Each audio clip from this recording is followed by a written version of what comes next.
સુરત શહેરમાં છેલ્લા કેટલા સમયથી અસામાજિક તત્વો બેકાબુ બન્યા છે ત્યારે સુરતના ડિંડોલી વિસ્તારમાં આવેલ એક દુકાનમાં અસામાજિક તત્વોએ દુકાનમાં પ્રવેશ કરી તોડફોડ કરી હતી। જોકે સમગ્ર ઘટના સીસીટીવીમાં કેદ થયા બાદ દુકાન માલિકે આ અસામાજિક તત્વો વિરુદ્ધ ફરિયાદ કરવા જતાં પોલીસે દુકાનદારની ફરિયાદ લેવાની જગ્યા પર અસામાજિક તત્વોની ફરિયાદ લઈને દુકાન માલિક પર કાર્યવાહી કરતા વિવાદ ઊભો થયો છે।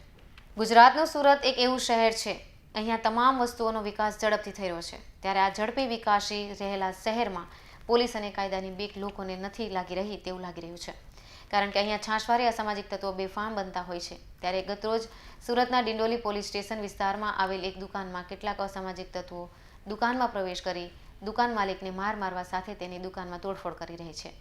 જોકે દુકાન માલિકે પોતાના બચાવમાં એક લાકડી ઉઠાવી અસામાજિક તત્વોનો વિરોધ કર્યો હતો।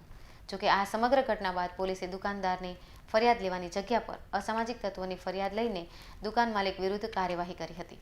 જોકે સમગ્ર ઘટના સીસીટીવીમાં કેદ થયા ગયા હતા ત્યારે પોલીસને ખ્યાલ આવ્યો હતો કે આ અસામાજિક તત્વો ગુનેગાર છે।